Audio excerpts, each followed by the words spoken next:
Hello guys, எல்லாரும் எப்படி இருக்கீங்க? நல்லா இருப்பீங்க நம்புகிறேன். ஸோ இன்றைக்கி நம்ம கையில் வந்து பார்த்திங்கன்னா இந்த 2025 புதுசாக லான்ச் பண்ண ஹார்னட் 125 சிபி ஹார்னட்டு தாங்க.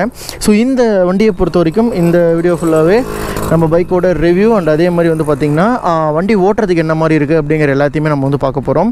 இதுக்கு முன்னாடியே இந்த பைக்கோட ஒரு கம்ப்ளீட்டான ஒரு சின்ன ரிவ்யூ வந்து வீடியோ வந்து போட்டிருப்போம். அது யாராவது மிஸ் பண்ணியிருந்தீங்க அப்படின்னா லிங்க் கொடுக்குறேன், நீங்கள் வந்து பார்த்துக்கோங்க.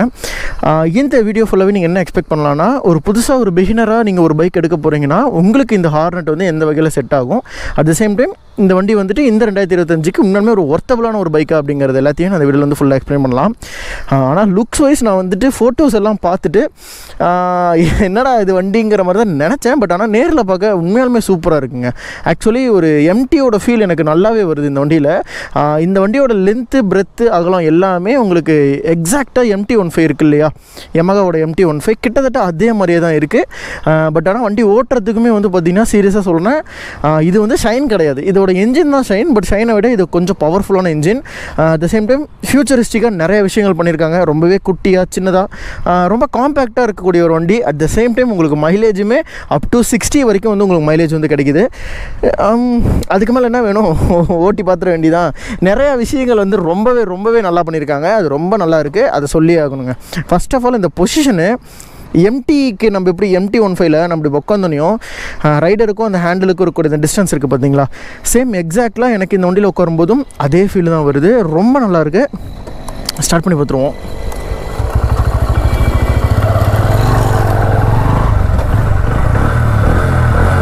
சவுண்டு கேட்குதுங்களா? ஒரு மாதிரி நல்லா பீட்டோட கொடுத்துருக்காங்க, அது நல்லாயிருக்கு. 125cc வண்டி மாதிரியே இல்லை, ஆனால் நல்லா ஒரு 150cc எனக்கு ஒரு ஃபீல் வந்து வருது இந்த வண்டி ஓட்டும்போது. பட் நல்லா இருக்குது. அந்த என்ஜினோட அந்த சவுண்டு வந்து உண்மையுமே சூப்பராக இருக்குது. என்ஜின் பயங்கர ஸ்மூத்தாக இருக்குது.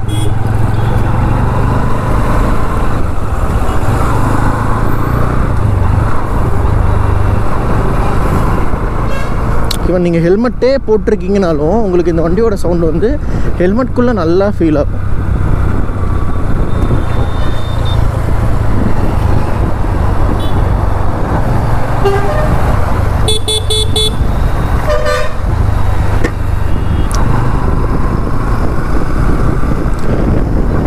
ஸோ ஓகே நண்பா, எனக்கு இந்த வண்டியில் நிறையா என்னென்ன விஷயங்கள் வந்து தோணுது, நான் வந்து இந்த வண்டி எப்படி பார்க்குறேன் அப்படிங்கிற ஒரு கண்ணோட்டத்தை நான் உங்களுக்கு சொல்லிடுறேன். ஃபஸ்ட்டு நீங்கள் வந்து ஒரு 125cc எடுக்க பிளான் பண்ணிகிட்ருக்கீங்க. ஃபர்ஸ்ட் ஆஃப் ஆல் அது வந்து ஃபேமிலி யூஸ்க்கு வந்து கிடையாது. நான் இதை ஃபஸ்ட்டு சொல்லிக்கிறேன். ஃபேமிலிக்காக நீங்கள் பைக் வந்து பார்க்கல, உங்களோட பர்சனல் யூஸ்க்காக நீங்கள் ஒரு மாடல் வந்து பார்த்துட்ருக்கீங்க. எதர் நீங்கள் ஒரு ஒர்க்கிங் பர்சனாக இருக்கலாம், இல்லைனா வந்துட்டு பார்த்திங்கன்னா காலேஜ் ஸ்டூடெண்ட்டாக இருக்கலாம், இல்லைனா நீங்கள் வந்துட்டு ஒரு அந்த 18 to 25 அந்த ஏஜ்க்குள்ளே இருக்கவங்களா இருக்கலாம். நான் ஏன் இதை வந்து கரெக்டாக மென்ஷன் பண்ணி சொல்கிறேன்னா, இந்த வண்டி வந்து பில்லியன் ஃப்ரெண்ட்லி வந்து கிடையாது. ஏன்னா இதோட சீட்டு வந்து பார்த்திங்கன்னா ரொம்பவே சின்னதாக இருக்குது பின்னாடி. ஆனால் ரைடருக்கு ஓகே, நல்ல பெரிய சீட்டு. ஆனால் பில்லியன் வைஸ் நீங்கள் பார்க்கும்போது பில்லியனுக்கு அந்தளவுக்கு வந்துட்டு பெரிய சீட்டு வந்து கிடையாதுங்க. ஸோ அதனால் வந்து பார்த்திங்கன்னா கண்டிப்பாக சிங்கிள் சைடோ இல்லை வந்துட்டு ரியரில் உட்கார்றவங்க ஓரளவுக்கு வெயிட்லெஸ்ஸாக உட்காடுறாங்கன்னா அவங்க டபுள் சைடு உட்கார்றதுக்கு இந்த வண்டி பக்கவாக இருக்கும். பட் MT-15 இருக்க அதே இஷ்யூ தான் இந்த வண்டியில் இருக்குது. பட் சீட் குவாலிட்டி நல்லா இருக்குது, ஆனால் ரொம்ப சின்ன சீட் வந்து கொடுத்துருக்காங்க, அது ஒன்று தான். பட் ஆனால் ரைடர் ஃப்ரெண்ட்லி, என்ஜினோட அந்த ஃபீல் நல்லா இருக்குது, ரொம்ப ஸ்மூத்து. உங்களுக்கே தெரியும் ஹோண்டா என்ஜினை பொறுத்த வரைக்கும் 125cc நீங்கள் நம்பி எடுக்கலாம். அது ஒரு ரியலபிளான ஒரு என்ஜின் தான் சீரியஸாக. ஏன்னா 1,20,000 ஓடின இந்த ரீசெண்டாக வந்த மாடல் பைக்ஸோட இந்த என்ஜினே 1,20,000 ஓடின என்ஜின்லாம் நான் வந்து பார்த்துருக்கேன். அதை ஓட்டியும் பார்த்துருக்கேன். நல்லாயிருக்கும். அந்த ஸ்மூத்னஸ், அந்த சவுண்டு வந்து கொஞ்சம் கூட மாறாமல் இருக்கும். அதே என்ஜினை அப்படியே வந்து டியூன் மட்டும் பண்ணி உங்களுக்கு வந்து டார்க் அவுட்புட்டாக இன்க்ரீஸ் பண்ணியிருக்காங்க இந்த வண்டியில். லிட்டரலாக சொன்ன போனால் அதுதான் 10.9 bhp 11.4 Nm ஆஃப் டார்க்கு. இந்த 125cc கேட்டகரியிலேயே இந்த பைக் வந்து கொஞ்சம் பவர்ஃபுல்லான பைக்கு அப்படின்னு கூட சொல்லலாம். ஏன்னா இதோட அதிக பவர்லாம் இருக்குது. நான் ஏன் வந்து அப்படி சொல்கிறேன்னா, ஒரு ஸ்மூத்தரான ஒரு என்ஜினில் இந்தளவுக்கு ஒரு power output and torque output இருக்கிற ஒரு வண்டி வந்து இதுதான் உங்களுக்கு. ஏன்னா இதுக்கு முன்னாடி SP-125 நம்ம வந்து சொல்லியிருப்போம், அதுதான் இருக்கிறதுலே அந்த டார்க் அவுட்புட்லேயும் பவர்லேயும் ஓரளவுக்கு கொஞ்சம் நல்லா ஸ்மூத்தராக இருக்குது என்ஜின்ட்டு. பட் இதுவும் வந்து SP-யோட அதே என்ஜின் தான். CB ஷைன் நீங்கள் 125 வாங்கினீங்கனாலும் அதில் இருக்கிறதும் இதோட என்ஜின் தான். ஸோ இதோட என்ஜின்ஸ் எல்லாமே வந்து பார்த்திங்கன்னா லிட்டரலி உங்களுக்கு சேம் அதே என்ஜின் தான் கொடுத்துருக்காங்க. பட் என்ன அப்படின்னா இதோட அந்த இனிஷியல் அந்த ஒரு விஷயங்கள் வந்து இன்க்ரீஸ் பண்ணியிருக்காங்க இந்த வண்டியில். அது ரொம்பவே நல்லாயிருக்கு. ஓட்டும் போதே நமக்கு வந்து நல்லாவே தெரியுது இந்த வண்டியோட அந்த பவர் வந்து எந்த அளவுக்கு இருக்குது அப்படிங்கிறது நல்லாவே தெரியுது. அட் த சேம் டைம் உங்களுக்கு அந்த பீட் கேட்குதா உங்களுக்கு?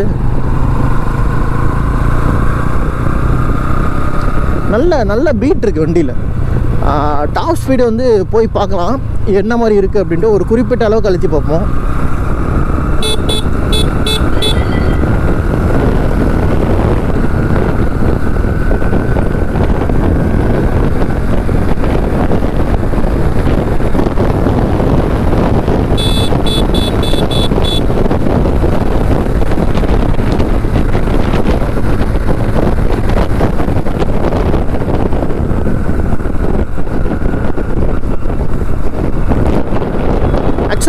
டாப் ஸ்பீடு அப்படிங்கிறத விடங்க எனக்கு 85 வரைக்குமே எந்த வைப்ரேஷன்ஸும் இல்லை. அதுதான் ரொம்ப சர்ப்ரைஸான ஒரு விஷயமா இருக்குது. நீங்கள் இந்த வண்டியை வந்து 80ல் க்ரூஸ் பண்ணலாம். 80 அந்த 70 to 80ல் வந்து நல்லாவே க்ரூஸ் பண்ணலாம். 60s வந்து ஒரு ஆவரேஜ் ஸ்பீடாக அந்த வண்டியில் இருக்குது. எனக்கு தெரிஞ்சு நீங்கள் கொஞ்சம் இந்த 5th கியர் வரைக்கும் வந்துட்டீங்க அப்படின்னாலே உங்களுக்கு நீங்கள் கீர் போட்டிங்கன்னா டக்குன்னு ஒரு 60-70ல் வந்து நிற்கும் வண்டி. அந்தளவுக்கு ஒரு நல்ல ஆக்சலரேஷன் இருக்குது. அந்தளவுக்கு நல்ல ஒரு பவருமே இருக்குது. வண்டி லைட்டாக ஃப்ரண்ட்டில் வந்து டக் பண்ணி ஓட்டுற மாதிரியான ஒரு ஃபீல் தாங்க. அந்த ஸ்போர்ட்டியரான ஒரு ஏன்னா நேக்கெட் நீங்கள் எல்லா நேக்கெட் பைக் எடுத்துக்கிட்டாலும் லிட்டரலாக இதே மாதிரி தான் இருக்கும். சீட் கொஞ்சம் நல்லா பண்ணியிருக்காங்க. ஹார்னட் அளவுக்கு ரொம்ப டைட்டாக இல்லை. ஆனால் இது வந்து ரொம்ப ஸ்மூத்தான சீட் அப்படின்னு சொல்ல முடியாது. ஒரு மாதிரி அந்த மிடில் நீங்கள் வச்சுக்கோங்க, அந்த அளவுக்கு தான் இருக்குது. அதனால் டேங்கோட கெப்பாசிட்டிலாம் 12 லிட்டர் கொடுத்துருக்கானுங்க. இந்த 12 லிட்டர் டேங்க் கெப்பாசிட்டி அப்படிங்கிறப்போ இந்த வண்டி கண்டிப்பாக ஒரு எனக்கு தெரிஞ்சு 60-65 உங்களுக்கு மைலேஜ் நீங்கள் வந்து தாராளமாக எடுக்கலாம். ஏன் அப்படின்னா என்ஜின் என்ன தான் வந்துட்டு உங்களுக்கு வந்துட்டு கொஞ்சம் பவர் இன்க்ரீஸ் பண்ணியிருக்காங்க அப்படின்னு சொன்னாலும் லிட்டரலி இது வந்து ஒரு ஷைனோட அதே என்ஜின் தான். ஸோ நீங்கள் கரெக்டாக எக்கனாமி பிடிச்சி நீங்கள் ஓட்டுற ஆளாக இருந்தீங்க அப்படின்னா உங்களுக்கு உண்மையாலுமே வண்டி சூப்பரான ஒரு மைலேஜ் வந்து தாராளமாக கிடைக்கும். அதில் எந்த சந்தேகமும் கிடையாது. ஓவர்டேக் எடுக்கிறதுக்குலாம் பவர் கரெக்டாக கொடுத்துருக்காங்க. நல்லா இருக்குது. அந்த ஒரு ஸ்பீட்ஸில் நீங்கள் பைக்ஸை வந்து ஓவர்டேக் பண்ணும்போது நல்லாயிருக்கு. ரொம்ப சின்ன வண்டி, அது ஒன்று தான். லீனாக இருக்கவங்களுக்கு நல்லாயிருக்கும். கொஞ்சம் பல்காக இருக்கவங்களுக்கு அடமெண்ட்டாக தெரியும், தனியாக தெரியும். இந்த வண்டி வந்து பெருசாக இருக்குது, நம்ம ரைடர் வந்து பெருசாக இருக்காங்க, வண்டி குட்டியாக இருக்குங்கிறது நல்லா தெரியும் பார்த்தோனையும். பட் என்ன அப்படின்னா வண்டியை பொறுத்த வரைக்கும் இட்ஸ் ஓகே, நம்ம அக்செப்ட் பண்ணி தான். சின்ன வண்டி இது. எம்டிக்கு வந்து காம்படேட்டராக நீங்கள் கண்டிப்பாக வச்சுக்கலாம். எம்டியோட டாப் எண்ட் வருமானு கேட்டிங்கன்னா வராது. மைலேஜ் கோசர் எடுக்கிறவங்கன்னா ஓகே, நீங்கள் இந்த வண்டி வந்து கன்சிடர் பண்ணி பார்க்கலாங்க.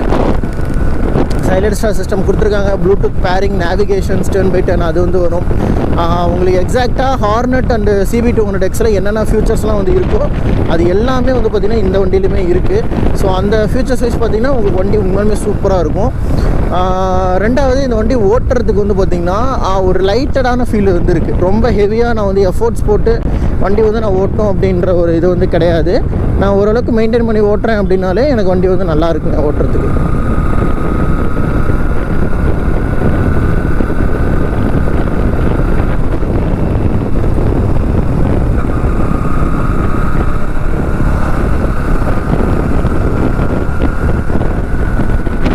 டர்ன் பண்ணிவிட்டு அப்படியே போய் பார்ப்போம். டேர்னிங் ரேடியஸ்லாம் ரொம்ப கம்மியாக இருக்கும். சீட் ஹைட் ரொம்ப பெருசு கிடையாது. ஈவன் நீங்கள் 5'7" ஹைட்டுக்கு மேலே இருக்கிற ஆளாக இருந்தீங்கன்னா உங்களுக்கு இது வந்து நல்லாயிருக்கும். அதுக்கு கீழே இருந்தாலும் உங்களுக்கு நல்லாயிருக்கும். ஏன்னா வெயிட்லெஸ்ங்க வண்டி, சுத்தமாக வெயிட்டே கிடையாது. நீங்கள் அசால்ட்டாக இந்த வண்டி வந்து பார்த்தீங்கன்னா ஹேண்டில் பண்ணிட்டு போயிடலாம். ஏன்னா அந்தளவு தான் வெயிட் வந்து ரொம்ப ஹெவியான ஒரு வெயிட்டில் வந்து கொடுக்கல வண்டி. நார்மலாக கம்மியான வெயிட் தான் வந்து கொடுத்துருக்காங்க. ரெண்டாவது இதோட அந்த பிக்கப், நீங்கள் வந்து SP அந்த மாதிரி பைக்ஸாக நீங்கள் கம்பேர் பண்ணுறதை விட இந்த வண்டியோட பிக்கப் வந்து பார்த்திங்கன்னா நல்லாயிருக்கு. ஏன்னா அந்த வண்டியில் வந்து பார்த்திங்கன்னா இதோட ஸ்பெசிஃபிகேஷன்லேயே உங்களுக்கு லோ எண்ட் டார்க் வந்து நல்லா இருக்குங்கிற மாதிரி தான் அவங்க மென்ஷன் பண்ணியிருக்காங்க. ஸோ அப்படி பார்க்கும்போது உங்களுக்கு இந்த வண்டி ஓட்ட அந்த ஒரு ஃபீல் வந்து பார்த்திங்கன்னா ரொம்பவே சூப்பராக இருக்குது. அட் த சேம் டைம் நீங்கள் ஓட்டுறதுக்குமே அந்த ஃபீலுமே நல்லா இருக்குங்க அந்த வண்டியில். அதுதான் இதோடைய ஆன் ரோட் ப்ரைஸ் இன்றைக்கி வந்துட்டு பார்த்திங்கன்னா 1,42,000 வருது. கிட்டத்தட்ட ஒரு 125cc கேட்டகரிக்கு நான் வந்து ஒரு 1.5 லட்ச ரூபா ஸ்பெண்ட் பண்ணுமாங்கிறது எனக்கு கேட்குது. ஆனாலும் ப்ரைஸ் ரேஞ்ச் வந்து பார்த்திங்கன்னா இது 1.42 lakhs வந்து வருது ஆன் ரோட். ஒரே ஒரு மாடல் தான் இருக்குது. உங்களுக்கு வந்து 4 கலர் ஆப்ஷன்ஸ் வந்து கொடுத்துருக்காங்க.